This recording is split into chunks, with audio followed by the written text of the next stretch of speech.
Olá, meus irmãos e irmãs, sejam bem-vindos ao canal Vinícius Siqueira. E se você ainda não é inscrito aqui no canal, se inscreva aqui no canal e não esqueça de ativar o sininho das notificações. Todos os dias são postados vídeos abençoados aqui no canal para te abençoar. Vamos a mais uma palavra do Senhor. Leonard Ravenhill, um avivamento em um monte de ossos. Veio sobre mim a mão do Senhor. Ele me levou pelo Espírito e me deixou no meio de um vale que estava cheio de ossos. Eram muito numerosos e estavam sequíssimos. Disse-me ele: profetiza a estes ossos e dize-lhes: ossos secos, ouvi a palavra do Senhor. Então profetizei, segundo me fora ordenado, e o Espírito entrou neles, e viveram e se puseram de pé, um exército sobremodo numeroso. Ezequiel, capítulo 37. Haveria na história humana, fosse na sagrada ou na secular, um quadro mais ridículo que esse? É a encarnação da desesperança. Quem pode dizer que já pregou para uma plateia de surdos mudos? Um pregador lida com possibilidades, mas o profeta com o impossível. Isaías tivera uma visão de sua nação, em que ela estava coberta de feridas purulentas. Mas aqui a enfermidade avançara e dera lugar à morte, e a morte à desintegração orgânica. Agora, ali estava um monte de ossos desarticulados, a própria imagem do desespero. Era uma situação que poderia ter uma legenda em letras garrafais, sem solução. Para se realizar o que é possível, não é necessário ter fé. No entanto, basta uma quantidade insignificante dessa substância, que possui a força do átomo, para se realizar o impossível, já que um fragmento do tamanho de um grão de mostarda será suficiente para realizar muito mais do que imaginamos. O que Deus pede dos homens é que façam não o que são capazes, mas sim o que não são capazes. Pede que unam sua incapacidade à onipotência dele, para que a palavra impossível seja riscada de seu dicionário. Os profetas são homens solitários, andam sozinhos, oram sozinhos. O próprio Deus, ao criá-los, os faz diferentes do homem comum. Não são fabricados em série. O divino princípio de seleção é inescrutável, mas que ninguém se desespere ou se julgue inútil por achar-se velho demais. Moisés estava com 80 anos quando assumiu a liderança de um povo escravizado e abatido, os filhos de Israel. George Miller viajou a vários países do mundo mais de uma vez e pregou a milhões e milhões de pessoas, a viva voz, com 70 anos. Quanto a Ezequiel, ele não convocou reuniões de comissões, nem enviou cartas missionárias solicitando ofertas e orações. Não levantou fundos para seu ministério e detestava a publicidade. Mas a situação com que se defrontava era questão de vida ou morte. E a obra de evangelização também o é. Portanto, será bom que nossos evangelistas abram os olhos para que a situação teológica que proporcionam a seus ouvintes não arranque deles apenas uma simples exclamação: que homem inteligente! Deixando-os a perecer em trevas. Então Deus ordenou a Ezequiel que dissesse ao seu monte de ossos secos: ergue-te e lança-te no mar. Ele o disse e foi o que sucedeu. Saberia ele revogá-la? Ali havia morte. seria ele capaz de transmitir vida? Ele não fez nenhuma exposição doutrinária. Caros irmãos, ouçam. O mundo não está querendo mais definições do Evangelho, e sim novas demonstrações do poder dele. Onde estão os homens de fé, não os doutrinadores, para operar nestes dias de tanta desesperança política e espiritual e de tanto desregramento moral?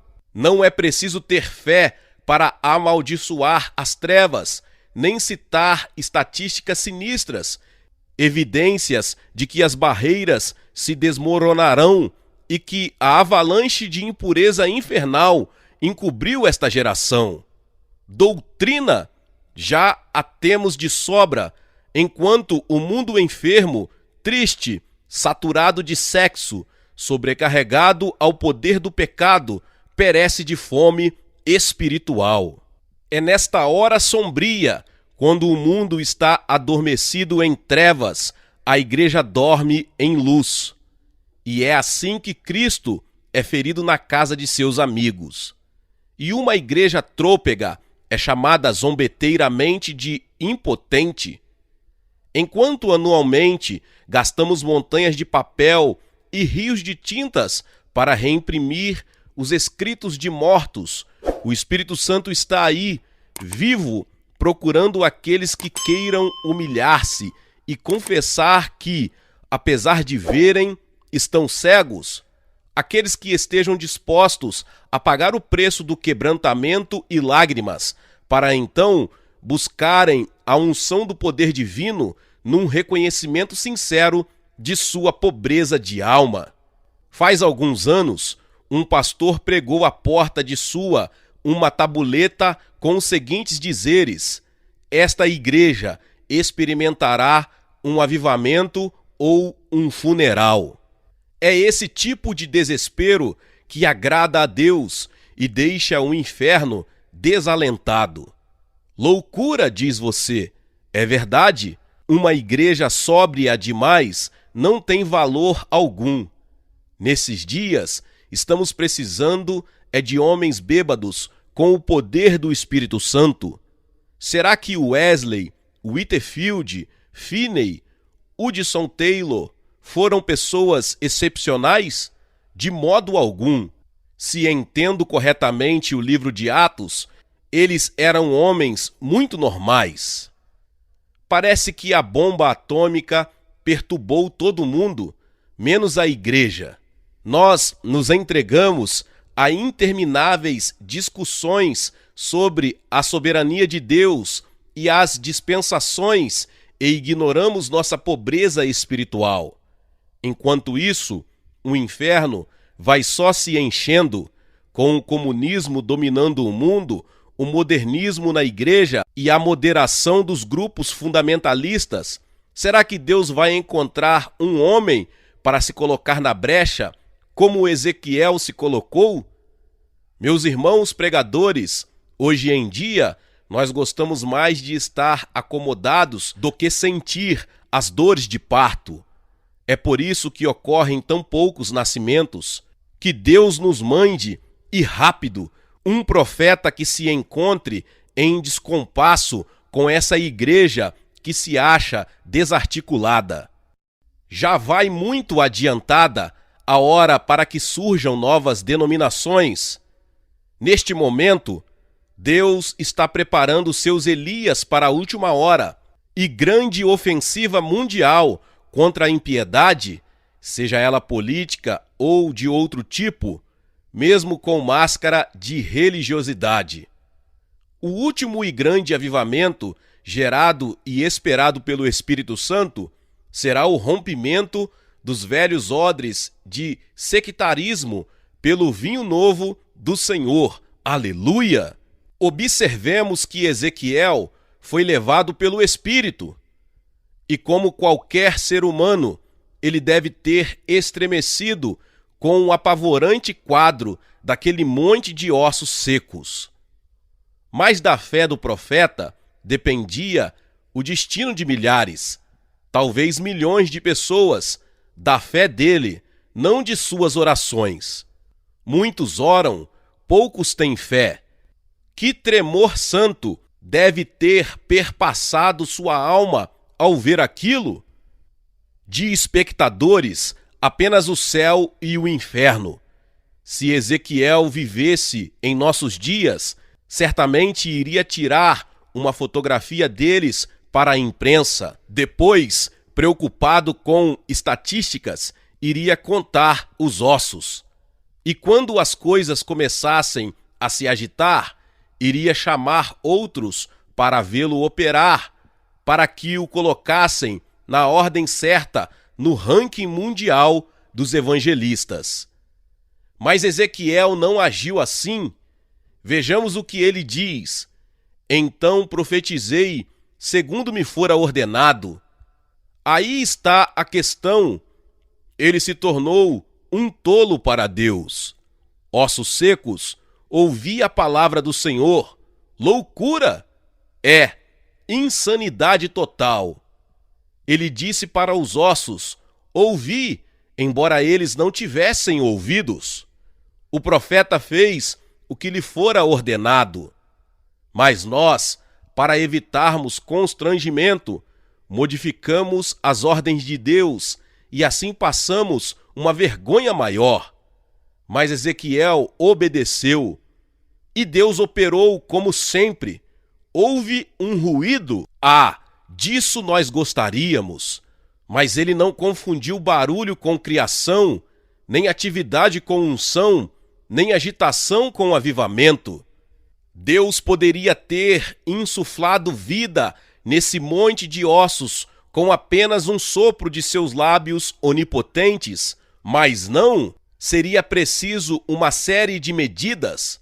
Primeiro, os ossos que batiam contra ossos e se ajuntavam, cada osso ao seu lugar. Agora já não são mais um monte de ossos. Um fenômeno desses nos deixaria desorientados, mas não a Ezequiel. Mas de que vale um bando de esqueletos? Eles poderiam, por acaso, lutar nas guerras do Senhor? Será que em tal estágio poderia honrar o nome de Deus? Hoje, em nossas igrejas, há muitos guias cegos, contando esqueletos que vão à frente. Estão andando, claro, mas ainda não nasceram. Ao ver suas lágrimas, dizemos, creia nesta promessa. Falta carne sobre os esqueletos, depois revestirem-se de pele. E ainda assim, teremos apenas um vale cheio de cadáveres. Seriam eles de algum valor para Deus? Por enquanto não. Têm olhos, mas não veem, mãos, mas não podem lutar, possuem pés, mas não podem caminhar. É nesse estado que ficam aqueles que vão à frente, caso não ocorra o último ato. Profetizei como ele me ordenara. Ezequiel perseverou, resistiu ao ataque das dúvidas. Em vez de se sentir desanimado à vista dos esqueletos e cadáveres, acreditou que Deus estava com ele. E a sós com Deus perseverou. Profetizei como ele me ordenara, e o Espírito entrou neles, e viveram. E hoje, quem é que pode dizer isso? Profetizei como ele me ordenara, e eles viveram. Nós, os pregadores, podemos facilmente atrair multidões. Com vistosos cartazes de propaganda, música, divulgações, pregações pelo rádio, conseguimos isso. No entanto, nem ao menos temos certeza de que ele nos chamou para um ministério. Estamos sentindo de fato, de todo o coração, um peso pelos que estão se perdendo? Será que o fato de que 85 pessoas estão morrendo sem Cristo a cada momento nos causa pesar, transforma nosso cântico em lamento e coloca em nós um espírito angustiado? Será que neste exato momento poderíamos fitar o rosto do Deus vivo, já que ele está sempre olhando para nós? e dizer: ai de mim, se não pregar o Evangelho? Será que poderíamos realmente afirmar: o Espírito do Senhor está sobre mim, ungindo-me para pregar o Evangelho? Somos conhecidos nos infernos? Quero dizer, será que os demônios podem dizer de nós: conheço a Jesus e sei quem é o pastor fulano? Ou será que quando pregamos, eles indagam: mas vós, quem sois? As pitonisas políticas não nos oferecem augúrios muito auspiciosos, e os maiores estadistas do mundo hoje estão tentando cantarolar para ver se conservam um ânimo um pouco mais elevado. O cidadão comum observa tudo confuso, enquanto as diversas seitas tentam mostrar-lhe o caminho do céu, cada uma à sua maneira. E esse cidadão já ouviu a pregação do Evangelho com os ouvidos físicos, mas seus olhos nunca viram e sua alma nunca experimentou a visitação divina. E ele tem todo o direito de nos perguntar: onde está o seu Deus? O que lhe responderemos? Uma das experiências mais penosas para o ser humano é encarar a verdade de frente. Achamo-nos tão acostumados às pregações que, ao ouvirmos um sermão, quase já sabemos o que o pregador irá dizer no momento seguinte. Mas a espada dele está cega, se comparada com a verdade de 2 gumes que nos oferece o Espírito Santo. Temos a impressão de que os pastores e pregadores do mundo todo levantam o mesmo clamor de desalento à vista da ineficiência do evangelismo moderno. Talvez pudéssemos até denominá-lo evangelismo relâmpago. Por uns instantes produz um brilho intenso, mas logo se apaga. É possível ainda que haja um sopro de vida, de avivamento nas igrejas, mas não estamos conseguindo despertamento entre os milhões de povos sem Deus. É verdade que milhares e milhares de pessoas estão assistindo às nossas campanhas de evangelismo em massa, mas na maioria são crentes ou gente que frequenta a igreja. O de que precisamos é de um novo general Buff que atinja os perdidos, tanto ricos como pobres. Os crentes do passado costumavam cantar um hino que dizia: bem-aventurados aqueles que de coração quebrantado, com o profundo sentimento, choram seu pecado. Nessas linhas estão contidos 3 elementos vitais: coração quebrantado, choro e pecado. Primeiro, coração compungido e contrito, não o desprezarás, ó Deus. Aliás, ele só usa vasos quebrados. Quando Jesus multiplicou o pão, primeiro pegou os pães do menino e partiu-os, e só então pôde alimentar a multidão. O vaso de alabastro é outro exemplo. Só depois que ele foi quebrado, o aroma encheu o aposento e o resto do mundo. E Jesus também disse: isto é o meu corpo, que é partido por vós. E se para o Senhor foi assim, não deverá ser também para o servo? Pois quando procuramos salvar nossa vida, não apenas a perdemos, mas também destruímos a de outro. Em seguida, chorar pelo pecado. Jeremias clamou: oxalá a minha cabeça se transformasse em águas. E o salmista diz: torrentes de águas nascem dos meus olhos. Irmãos, nossos olhos estão secos, porque nosso coração também está. Em nossos dias, é possível ver-se uma religiosidade despida de compaixão. Que coisa mais estranha! Certa vez, alguns oficiais do Exército de Salvação escreveram ao William Booth que haviam empregado todos os métodos possíveis para levar pessoas a Cristo, e nada. E Buff lhes respondeu sucintamente: experimentem chorar. Foi o que fizeram, e experimentaram um avivamento. As escolas bíblicas e seminários não ensinam seus alunos a chorar, e é claro que nem o poderiam. Essa lição só se aprende com o Espírito Santo.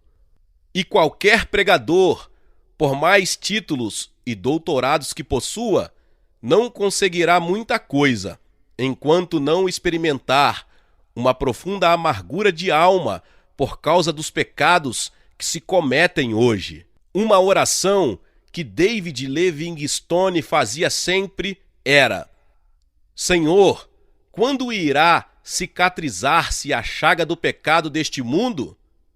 E nós, acaso sentimos o peso da perdição da humanidade quando oramos? Será que ensopamos de lágrimas o travesseiro com uma agonizante intercessão, como fazia John Welsh?